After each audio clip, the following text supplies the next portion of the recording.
Sista sa budget hearing ng Department of Agriculture sa House Appropriations Committee kanina, napaamin ang mga opisyal ng ahensya na wala silang plano kung paano matutupad ang pangako ni Pangulong Ferdinand Marcos Jr. nung kampanya na ibaba sa 20 pesos ang kada pangako ni Pangulong Ferdinand Marcos Jr. nung kampanya na ibaba sa 20 pesos ang kada kilo ng bigas.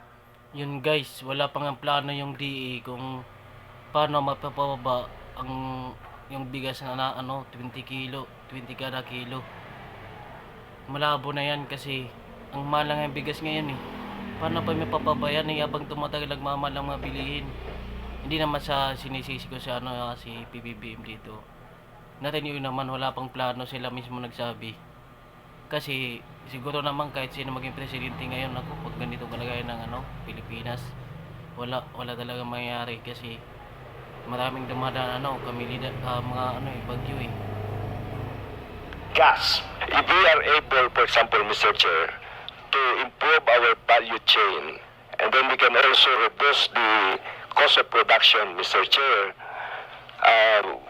not 20, but at least we can maintain a lower price that is affordable. Siguro yung 20, Mr. Chair, medyo mahirap. Nakasama ba sa roadmap natin o sa plano yung 20 pesos? Kung hindi 2028, kailan ang projection? Because the one who advised the president are the officials, and if you promised him 20 pesos per kilo, maybe you're misleading the president. To be honest, we never discussed about those things that you're asking, Mr. Chair, with the president. Reduction that is included, but not the 20.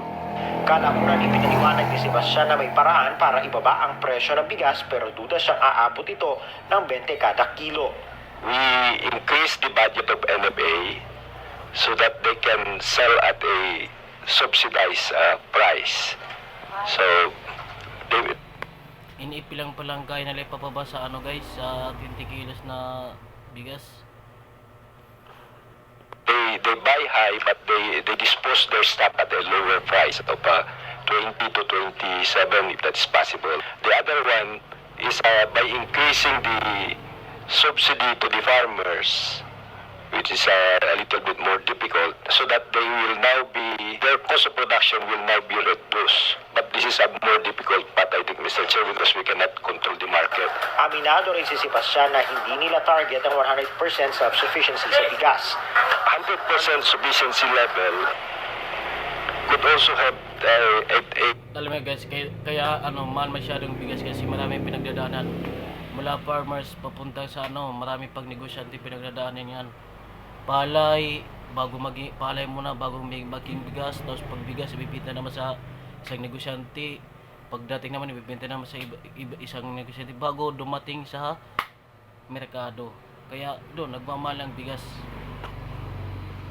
negative impact on our farmers. Pwedeng bumagsak kasi ang presyo domestically, yung palay natin. At magiging disincentive yan sa ating farmers.